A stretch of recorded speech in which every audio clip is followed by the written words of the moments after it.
gotta figure out a way to like sync audio, you know, like can't sync the audio. So I just have to like go through the video and like line up. I have to like line up the video and the audio so it doesn't look like it's slowly. Actually, you know what? I'm gonna make this one completely off so you know what I'm talking about. Ha!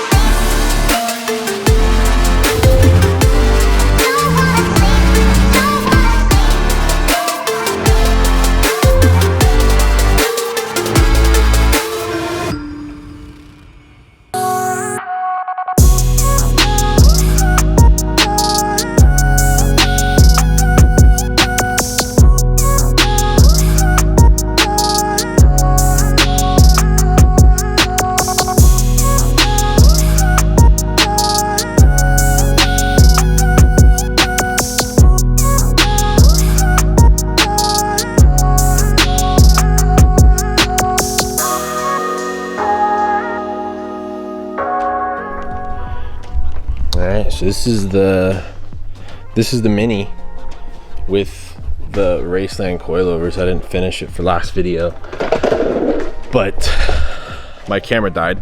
But this is pretty much as low as it's gonna sit with Racelands, sadly.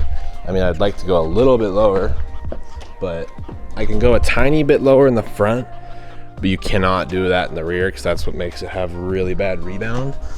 But the rear fitment I'm honestly fine with because I'm gonna be getting some different wheels that'll actually, it's gonna poke out a little bit.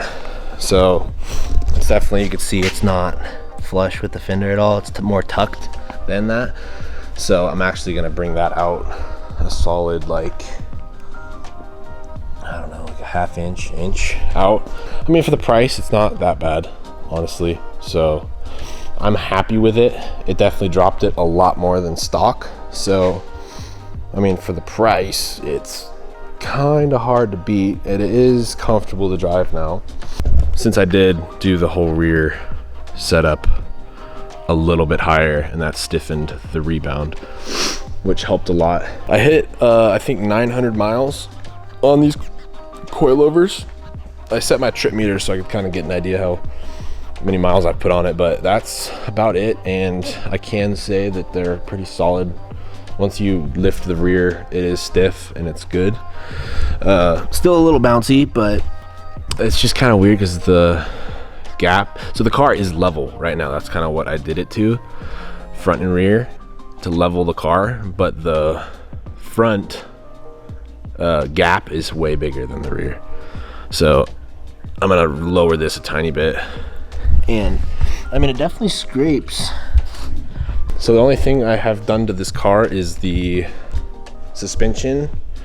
I tinted the taillights just because I thought it would go better with contrast. I got a new muffler for the rear. I did the downpipe, the catless downpipe.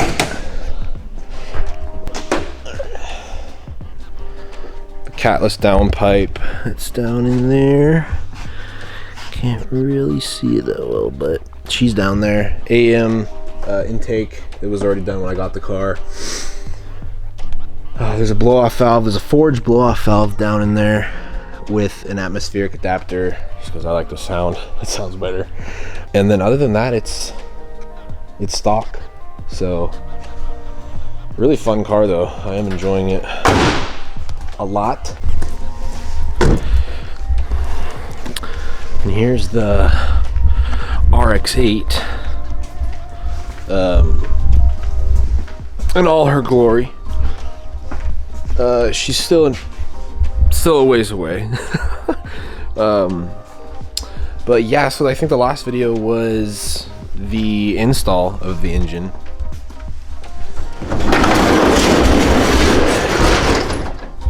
So I just got it all in here. I realized I took the steering rack out, and then I couldn't like push it around because the linkage goes to the freaking tie rods are connected to it, and you can't like, so all the wheels would kind of just like, one would be this way and then the other one would be like out, and I couldn't push it, so I actually had to get these little dollies, these cheap little dollies from Harbor Freight so I can roll it in here.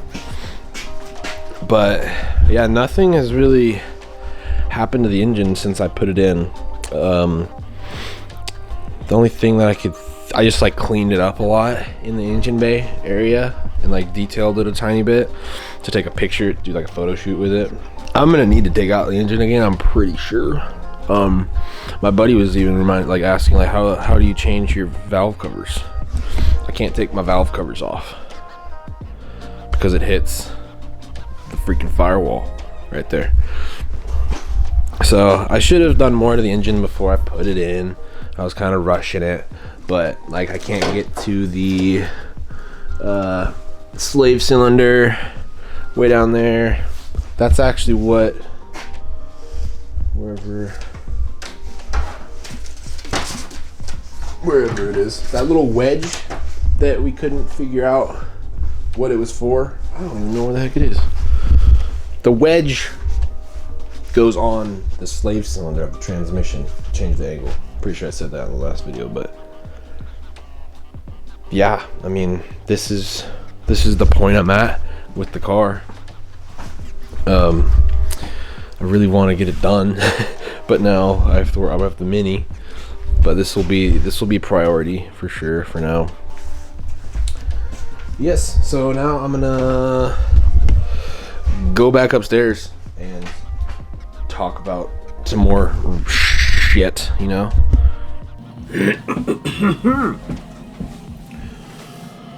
Okay, so I was going to do like a GoPro first person view when I was driving my Mini Cooper home, but the battery died.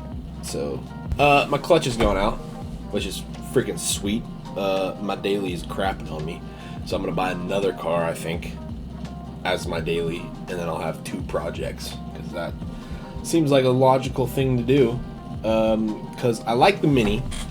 Where I'm at is like I can replace the clutch, but I have a feeling it's gonna like be kind of a pain in the butt.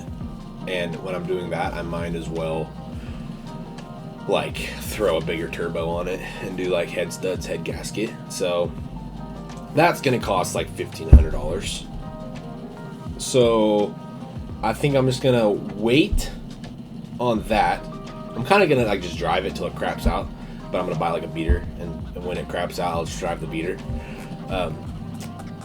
But I don't know. I'm trying to like decide, because I have the Rx8 I want to get done. I like the Rx8, but I also like the Mini Cooper, and it's kind of supposed to be my daily.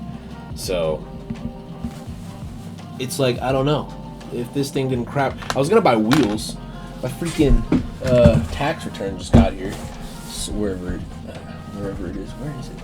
I was gonna buy wheels with my tax return, but now I probably shouldn't buy wheels because it's not gonna be driving for a while, I don't think. But I don't know. Maybe I'll watch a video and it's super easy to change the clutch. Maybe, but probably not. I've never done a front wheel drive clutch actually, so I really don't know. I've seen some people like pull off the wheel and like do it that way, and like without removing the engine, but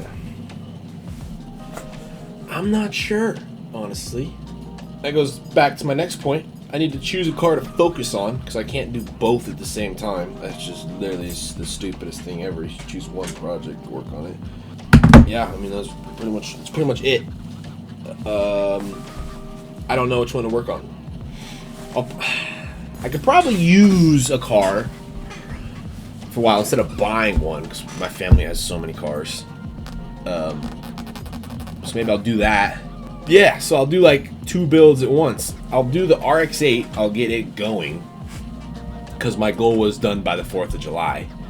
So that'll be done, not done, but like driving by 4th of July, and then I'll start dailying that and getting all the kinks out of it. There's gonna be things here and there, but you know, I'll figure that out. And then as soon as that's drivable, I rip the Mini apart and slap that shit in, and then yeah, I mean, the stuff I'm trying to do the Mini is pretty simple. It's not like an engine swap like the Rx8. It'll literally take maybe a weekend or 2 to do that on the Mini.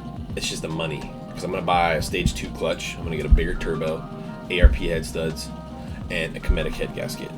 So that right there is like 200, 400, clutch, I don't know, like 600, so grand, turbo 500, $1,500. Not including wheels, because I want wheels, but wheels are gonna have to wait. Man, I wanted wheels. I was gonna do XXR 527, chromium black, super wide. Let's see if I have a picture. Here's an example of one. I don't know if that focuses. Oh, I didn't even think about a tune. Oh, fuck. There's another 500 there. $2,000 for the Mini. Oof. And then I'm gonna finish both these cars, get them both driving, hopefully before next winter. And then I'm gonna have to buy another car for winter. Unless I feel ballsy enough to daily the Rx8. Could happen. I don't know. Driving the Mini in the winter was kind of scary. Thought it would be a good idea, but not at all. It was like sketchy. Yeah, I mean, so that's it for this video. Next video will probably be either engine mounts or trying to pull the engine out again of the Rx8. So I should probably do that before I do engine mounts, right? Right? What does it matter? I don't know. Just watch me do engine mounts, pull it out, put it back in, it doesn't line up. Okay, I'm done talking. Thanks for watching. I post every Wednesday.